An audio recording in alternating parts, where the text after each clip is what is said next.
Hello, everybody. Welcome to our June webinar. Today we have LIC joining us, and they're going to be speaking about their breeding program from the past year, as well as LUDF's 2020-21 mating plan. So we have Jair Mandriaza here and Garth, and I will pass it on to them to host the day. There you go. Garth, are you able to share your screen? I'll do that now, I hope. Just screen two. Yeah. Okay. How's that looking? We Looking can good. see one of your desktops. Yeah, that's it. Awesome. All good? Yeah. Yep. We're away, yes. Let me just see if I've got control. Good. Okay. All right. So thank you, Claire. Awesome. And excellent. Nice to be have the opportunity just to talk through a few things we've learnt and a few little innovations that are underway at Lincoln University Dairy Farm. And so I'll kick off and just give a bit of an overview of what we hope to achieve over the next half an hour or so. Just a wee bit about the Lincoln University Dairy Farm herd improvement objectives. We've deployed 6 semen on this farm in the last 2 years, so we'll just talk a wee bit about the mating plan and program that played out on in 2019. With our learnings there, we'll talk about the proposed mating plan for this year. Jair will then work through a number of slides just looking at LUDF mating performance in actual 2019, not 2020, and compare that to some of the Canterbury statistics. And then we'll brief, summarise and open for some questions. So just as a wee bit of a sort of a heads up or a bit of a starter here, national breeding objective to breed dairy cows that are able to efficiently convert feed into profit.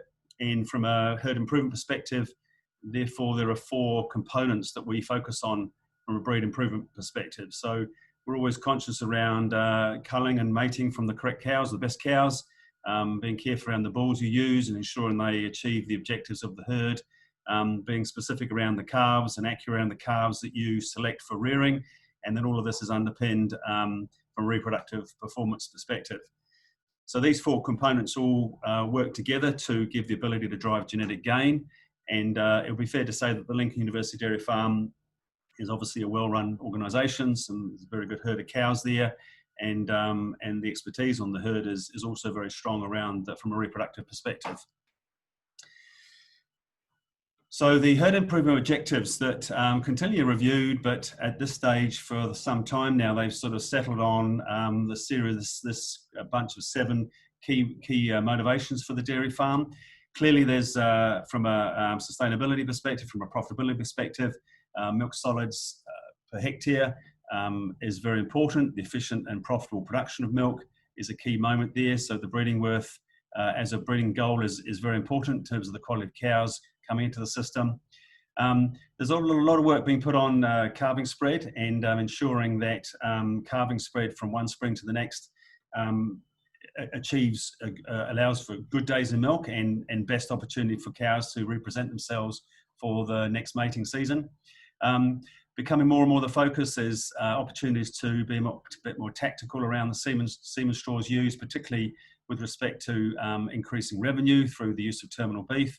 And this does sort of fit in, flow in quite nicely with the objective from an animal welfare and sustainability perspective around minimising and reducing over time the production of bobbies, and obviously linked with cow wastage and attrition as well.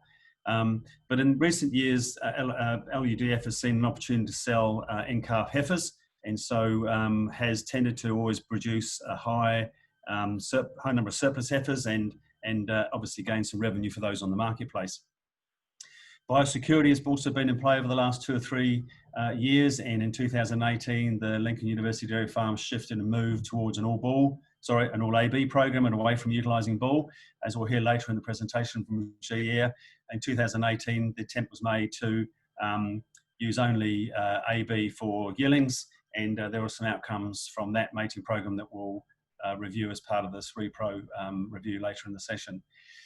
Also very conscious of changes to various milk prices and milk values, certainly the shift in payment value for fat and also the focus there out in the industry, the possibility that A2A2 becomes more of a feature in years to come. And then from an actual cow perspective, cow uniformity, the attrition of cows, and obviously fertility, particularly focusing, hybrid vigor, particularly focusing on fertility, is also very relevant in terms of herd improvement objectives for this particular farm. So when we look at reproductive performance, again, we'll talk about the principles of 6-week and calf rate later in the session. They are certainly the guiding light, 6-week and calf rate, conception rates, submission rates, etc. But in terms of outcome, this is what's been achieved in recent years. And you can see the shift then in terms of number of cows calved in the first 9 weeks. And that obviously is a key measure and a key output of efficient reproductive performance. And so going forward, whatever breeding program is in place, obviously wouldn't really be wanting to compromise that. That's a pretty critical measure within the Lincoln University dairy environment. So reproductive performance is a key moment.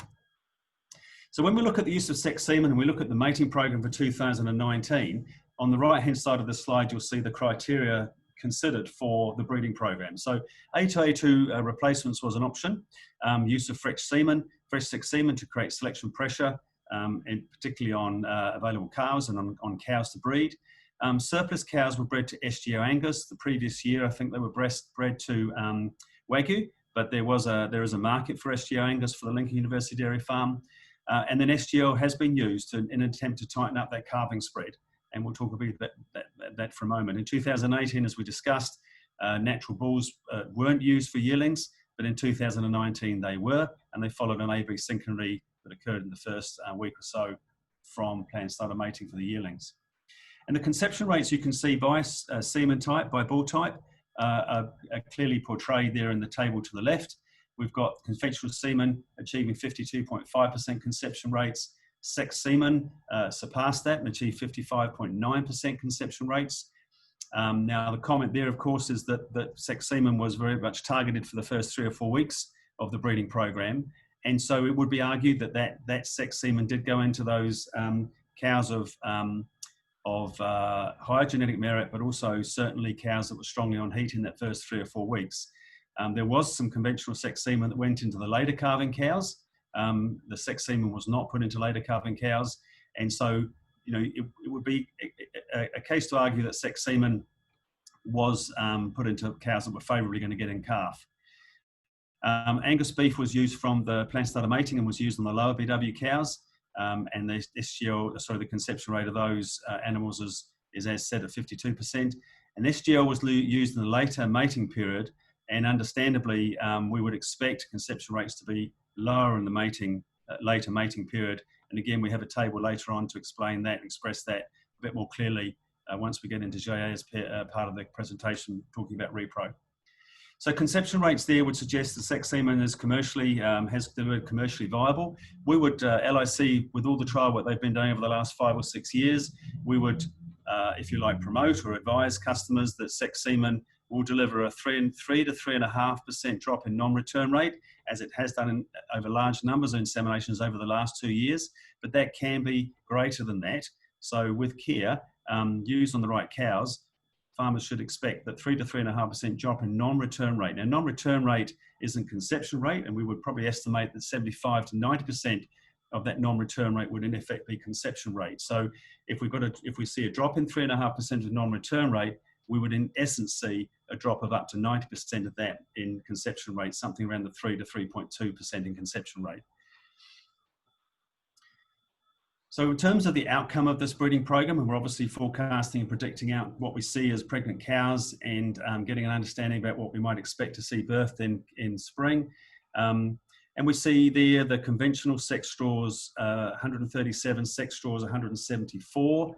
We estimate that the sex straws will deliver 90% females, and accordingly we can estimate the number of heifer replacements or high BW replacements available either to retain in the herd or to be sold.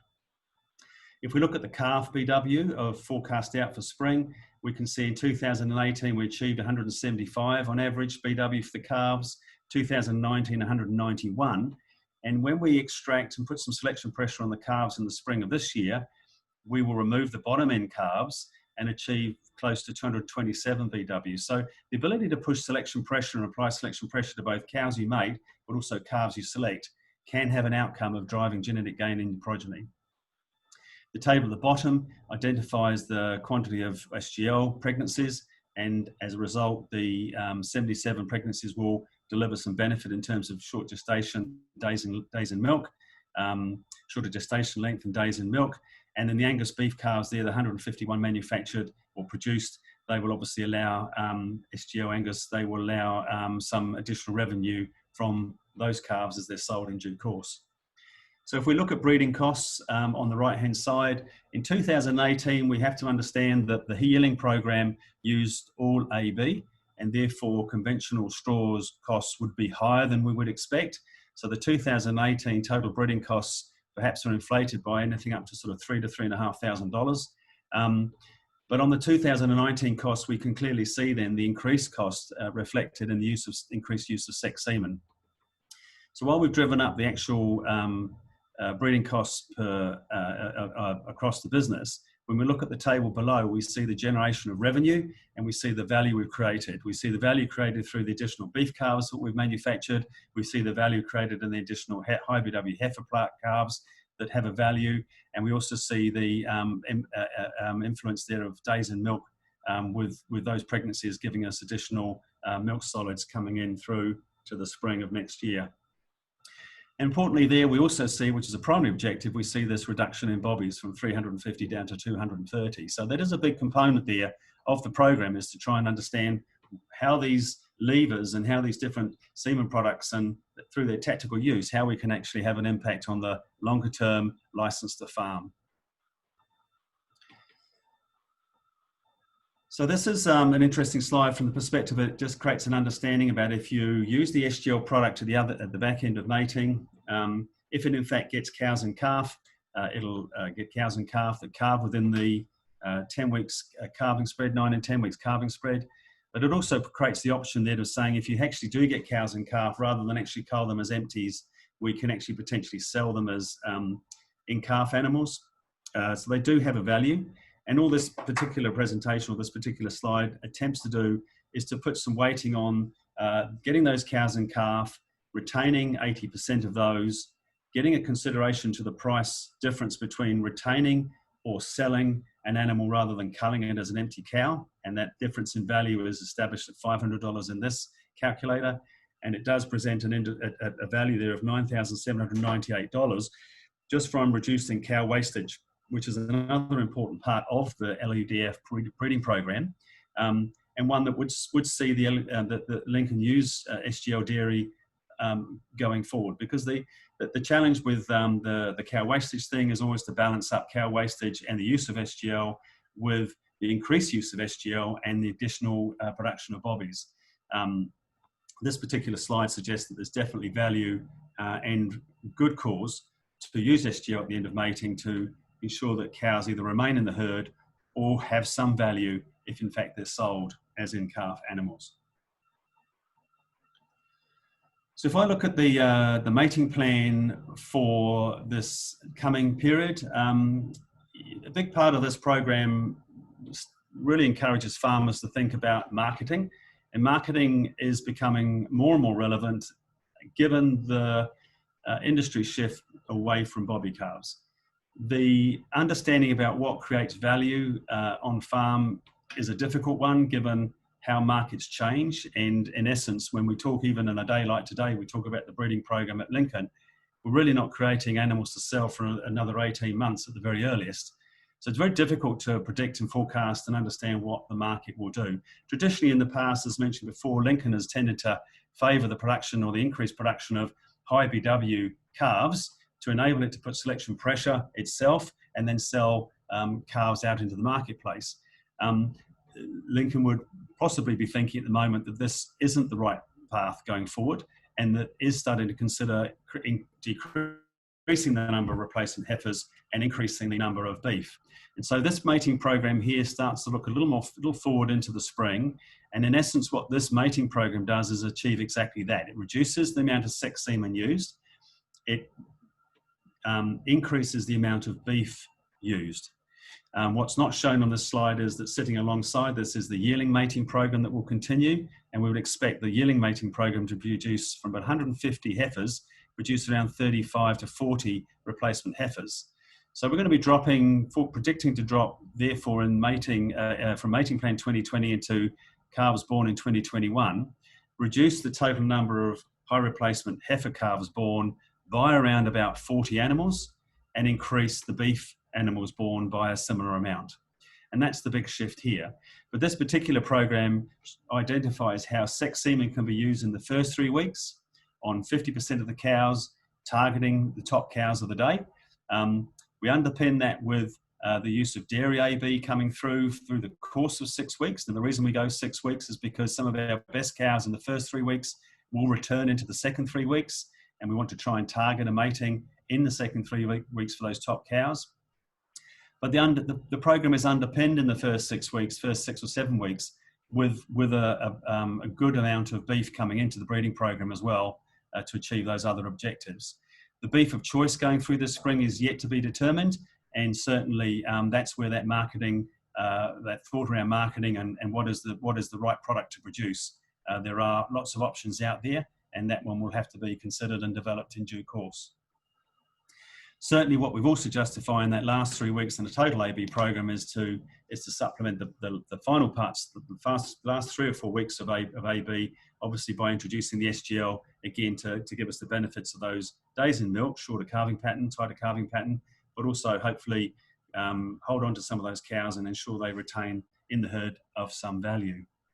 So the summary of a breeding program like that, where the big difference is really the shift and drop in sex semen and the increased use of beef. Top box there will determine that the total number of inseminations is pretty much the same. The total number of replacements will drop, probably 182 is quite generous. Total number of natural mated pregnancies will in fact drop as well. They're mainly to do with the yearling matings. That's we obviously only do, there's only AB going on for the first 10 days or so with the yearlings, so there's an awful lot of natural matings for the yearlings. But you can see the increase there in beef calves from 130 to 168.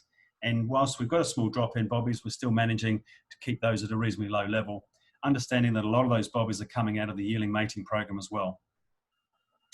In terms of cost, you'll see that the cost this year was close to $34,000. We've got a drop in the sex semen and a slight increase in the beef. So ultimately, the total value of the program, or cost of the program, will drop down to about $32,000. So we'll shave off $2,000 there. But in terms of value created, we've got a shift there from $50,000 to $43,000 of additional income over cost. Now, some of that obviously is attributed to the BW of the heifer replacement calves, and we factor that into our understanding of the value of those calves. But obviously, we do get a lot of benefit out of the increased use of beef in that program.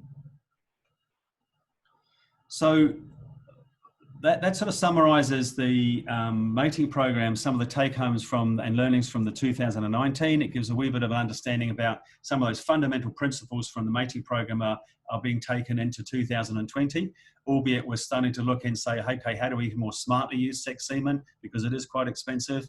But importantly, there's this ongoing debate around how do we shift from the production of a bobby to an animal of higher value. And that is a challenge that is going to have to be continually debated and talked about, is how do we get the best value from the output of the increased use of beef that in fact sex semen allows for. So what I'll do now is, I think, Claire, what I'll do is just sort of flow into the reproductive performance and probably invite Jair to take over from here, because I think the next few slides are about reproduction, and maybe we can sort of bring all the questions together towards the end of the program. How does that work? Good. No questions yet, so yeah, I can carry on. Sure. So Jair, what I'll do is I'll pass over to you, and maybe I can try and anticipate when you're looking to move from one slide to the next. Nice. Out of that, I will just kindly ask you to go next, please. Thank you. Good afternoon, team. So yeah, I'm just going to cover a little bit about what happened last year in 2019 with the Lincoln University Dairy Farm. Talk a little bit about the different performance from age groups, and then cover some information around Canterbury statistics. So in general, we finalise what we call national statistics at the end of May, early June, and so I have some pretty fresh, hot off the press type of numbers to share with you. So as Garth said, last year Lincoln did quite a bit of work with sex semen. One of the things that I guess we keep talking about in terms of when you're trying to use sex semen is to maximise the performance and minimise the impact that there is from a product that at a trial level has delivered a slightly lower non-return rate and conception rate compared to the conventional semen. And in the case of Lincoln University, they managed to maintain 6-week in-calf rate and not-in-calf rate despite using a significant amount of sex semen. As we can see there in that graph, what we're looking at there is how cows got pregnant over time. So by the time we were at 3 weeks of mating, the herd was pretty much at target, and then from then on it started to taper off a little bit away from target, which is something we commonly see in herds in New Zealand. We kind of call it a second round slump, and from then on the herd just carried on getting pregnant over time to reach a 70% 6-week in-calf rate and 17% not-in-calf rate. In the next slide, what we're going to look at is just the difference in performance between age groups. And Garth alluded to the fact that when we tried to, in the mating of 2016, because this is 2017 borns, yep, they tried to implement, mating of 2017 to get what am I talking about? 2018, sorry, the 2017 borns to be pregnant as yearlings to use all AB. So the results were underwhelming, I guess is the way to say it. So Lincoln was left with a group of yearlings that didn't calve as fast as perhaps they could have been. And I guess the key message here is that how important it is to grow the yearlings well and also get them pregnant well as well, because if that doesn't happen, what can happen, I guess the outcome of that is that once they join the herd and start their milking life, a large proportion of the herd, which you can see there, 19% of all the cows that we mated at Lincoln last year were milked, were 2-year-olds. And that group on itself had a 6-week in-calf rate of 64% and a not-in-calf rate of 19%. So that's a very large proportion of the herd that had, I guess, a lower reproductive performance when we compared, for an example, with the 3-year-olds. The 3-year-olds under Lincoln management managed to have a 78% 6-week in-calf rate, which is industry target, and also achieve a 13% not-in-calf rate, which is in 10.5 weeks of mating is pretty much bang on target. So the good thing is that not only, so I guess the take-home message here as well is that not only Lincoln implemented a higher use of sex semen, a shift towards beef, all AB practice, but also had to deal with a very large proportion of the herd that came in that was inherited from a not so successful all AB yearling mating program, and is still maintained reproductive performance the same as the previous year. So what we anticipate is that in this coming year, the 2-year-olds will be back into the level of performance that we are used to, and that we shouldn't see 20% of the herd, 22% of the herd come in and performing at such lower level of performance as we saw in 2019. So we would expect that we would, if all things going well, if we can repeat or manage the performance of the 2023-year-olds, which will be this group of 2017 borns, to make sure that they perform well enough, we should see some improvements in 6-week in-calf rate and link, or at least the maintenance of that performance. So when it comes down to the Canterbury statistics, yep, thank you, Garth. The trends here, so what we're looking at here is three pieces of information. We have the historic data from 2014, which is on the far left of the graph, And in light red, we have the average of the top quartile in Canterbury. And then in the darker red is the Canterbury average of 6 week in calf rate. So from a national point of view, we were at our highest 6 week in calf rate back in 2012. Then we hit the dairy downturn. And as a nation, we went down to our lowest 6 week in calf rate, which was both nationally and in Canterbury of 65.7%. And since 2016, as a nation, we've been recuperating. And this year, we've reached again the highest level of 6 week in calf rate as a nation, which is 67.8 or 68% 6 week in calf rate. On the other hand, what has happened differently with Canterbury, Canterbury has remained very still since 2016, 17 and 18, and this year we've had, I guess, a better gain in terms of 6 week in calf rate. And the same is reflected in the top quartile performance. With Lincoln, 2016 is in green, that's the green line that you're looking at there. 2016, they had a 63% 6 week in calf rate.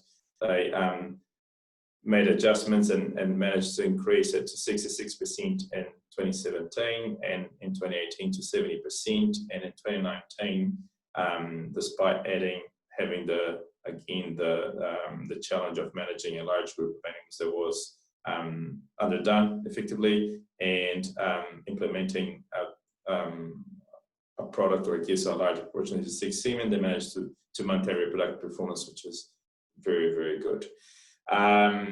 So Lincoln, that gives us a perspective. So the average of the top quartile, Lincoln is somewhere around average of Canterbury, above national average, which is 68%, and going more towards the top quartile performance of 6 week in calf rate. And the next slide, what we're going to see is, next slide, please, Garth. Sorry, thank you. It's just the difference in not in calf rate. So one thing we hear very often in the industry is that empty rates or not in calf rates are increasing.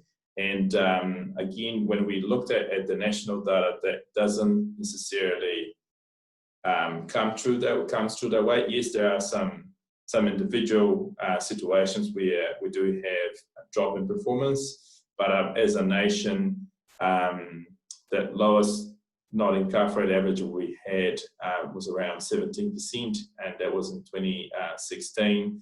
And since then, we've been shifting towards what is now this year as a nation. We had an average of 15.6% not in calf rate on a 10.7 weeks mating period, which is the lowest we've ever had in New Zealand. Back in the days that we were in around 2009, 2010, when we could still induce cows, we had mating lengths that were around 14, 15 weeks average, which is, if you think about it, when we look at data, we see that once we get past week 9 of mating, every extra week of mating you do will reduce not in calf rate by 1 to 2%. So by the time we chop 4 weeks away on average as a nation, we are already accounting somewhere between 4 to 8% increase in not in calf rate. But it's not necessarily an increase. It's just that because we're mating cows for a shorter period of time, it looks like it is it definitely looks and feels like it is a higher not in calf rate. But comparatively, if we were to look back in 2009 and get to about 11 weeks of mating and look at not in calf rate, we probably would see similar results. Canterbury has again has improved not in calf rate by 0.5%. So increased 6 week in calf rate by 0.6 in the last season, and it also brought down on average the not in calf rate since our, I guess, lowest point of performance in 2016. Lincoln has had in 2016 15%, had a higher not in calf rate in 2017, and is now sitting at about 17% for the last couple of seasons with a 10.5 week mating length. And the next slide. Jair, there's a question coming in asking Sure. when these figures are calculated. Is it after factoring in autumn pregnancy losses at a May scanning, or is it at a scanning in late February? So these figures are based on all the information that's recorded for the herd, but I guess the biggest thing that is in general creates some confusion is that we're looking at the cows that is calculated on is based on the Fertility Focus Report industry standard, I guess, which is based on the cows that are eligible to mating. So eligible cows for the Fertility Focus Report are cows that calved in the season and were present in the herd and mating start date. And any animal that is part of that group that's either recorded empty, remains recorded as a recheck, has been culled between mating start date and pregnancy testing date, or is in the herd as without a record of pregnancy testing but hasn't been culled either, they're all part of not in calf rate. So it's any animal that was present in the herd and mating start date, calved in the season, and is not recorded as pregnant effectively is part of not in calf rate. Then in this slide, what we're looking at, there's a trend of mating lengths. So in general, we've been reducing mating length as an industry. I just alluded to the fact that back in 2009, it was around 14.5 weeks. This year in New Zealand, as an industry overall, we had an average 10.7 weeks, and in Canterbury we are, as you can see in the darker red line, now at 11.1 weeks of mating on average. The top quartile herds, they achieve their higher 6-week in-calf rate and lower not-in-calf rate in a shorter period of mating as well, which is 10.6%. One thing that I failed to mention earlier on, but I'll mention now, is the fact that the biggest driver of not in calf rate is 6-week in calf rate. So what we see is the top quartile herds have a higher 6-week in calf rate, achieve a lower not in calf rate in a shorter period of mating. Because so if you want to reduce not in calf rate, what you need to do is try and drive 6-week in calf rate, because that will make your life a lot easier. One of the drivers of conception in the next slide, what we're going to see is one of the two drivers of 6-week in calf rate, which are submission rate and conception rate. And the conception rate space in Canterbury, what we see is the average conception rate is 51.6%. In New Zealand as a nation, the average is 54%. So Canterbury as a region has a lower conception rate compared to the rest of New Zealand. And what we see there in the lighter red is that the top quartile of herds in in Canterbury, and these are top quartile ranked in 6-week in calf rate, they have an average conception rate that's at least 5% better than the average of the whole region. When we're looking at the Lincoln University data in green there, in 2016, a lower conception rate, and then in the last 3 seasons, pretty similar conception rates are around 50% average. I'll get Garth to just get to the next slide, please, just so I can explain a little bit. So Garth has mentioned that they've been and they have embraced an all AB program, which means that and on average, New Zealand herds make 2 AB for 6 weeks. And when Lincoln is doing 10.5 weeks of mating all AB, that means that those matings that are done after week 6 take part or come into the calculation of average conception rate. And what I wanted to have a look at this table that you're looking at here, what we see is that the conception rate performance of top quartile herds, average or bottom quartile herds, is better in terms of conception rate earlier in the mating period. So the first 4 weeks of mating effectively for all herds in New Zealand are the ones that you have your highest conception rate. And as the weeks of mating go by, conception rates will drop. And so when we look at Lincoln and see that they have a 50% conception rate, from one of the slides that Garth showed, the SGL, not because it was the SGL product, but because it's used later in the season, had an average conception rate of 40%. So what it's doing is that's diluting, I guess, the overall conception rate of the herd, because we're using accounting for AB matings that we're done later in the mating period when conception rates on average, independent if you are top quartile herd, average or bottom quartile herds, will be lower. As we can see at week 11, independent of where you started in terms of 6-week calf rate, conception rates are in their 30s. So the message is that earlier you can get cows pregnant, the more efficient it will be. And just to be aware that the longer you do AV mating for, it is natural and it will happen that conception rates will drop on a week-by-week basis as you go through mating. And the next slide, please, Garth. Well, we see submission rate. So submission rate is the other big driver of 6-week calf rate. Canterbury has a very similar performance to the rest of New Zealand. Average submission rate, in fact, Canterbury is a slightly higher submission rate by about 1% on average.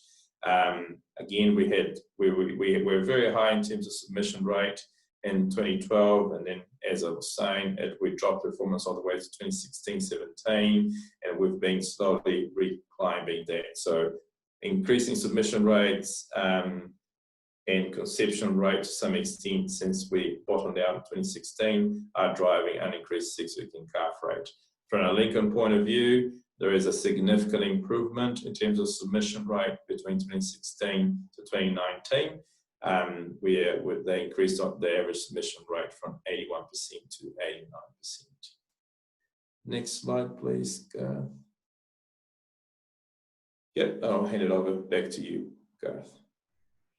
Okay, thanks, Jair. So by way of summary then, quite a bit of information has been landed. I suppose the cool thing about Lincoln is they've got a pretty clear view about where they want to take the business. They've given a lot of serious thought to all the industry issues playing out, and the role that all levers within the farm system have to play to create that sort of view of sustainability. And I guess the other link with the fact that they're open to do a few things that are challenging, take a few risks. What they have achieved in the breeding program is a very solid representation around how different semen products can actually work together. Given underpinning reproductive performance that's solid, different products can work together to create value and to help sort of build that sustainability in that herd improvement program. So in terms of what has been delivered and what we're working on to deliver further into the future, obviously the fundamentals is we need cows that milk profitably, convert feed into milk production. So number one priority in the breeding objective is to continually look to fuel the quality of the dairy herd and get that sustainable production. As a result of improving the quality of cows, over time, the cow numbers can actually drop in effect. So there is a sustainability story there around environment. Tactical use of beef particularly helps to increase revenue. Interestingly enough, if we remove beef completely from the business and just utilised every possible cow with SGL semen, we produce an awful lot of bobbies. We'd probably do better off from a revenue perspective in terms of days in milk. But again, this is finding the balance between license to farm and what's right for the economics of the dairy farm.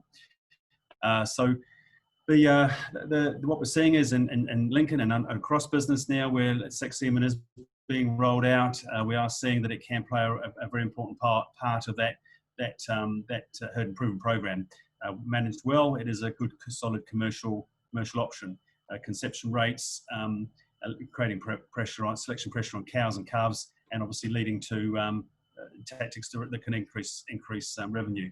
Going forward, continued focus on reproductive performance, but certainly from a marketing perspective, Lincoln University Farms see the opportunity to actually reduce the number of surplus hybrid W heifers for sale and just focus on generating increased beef.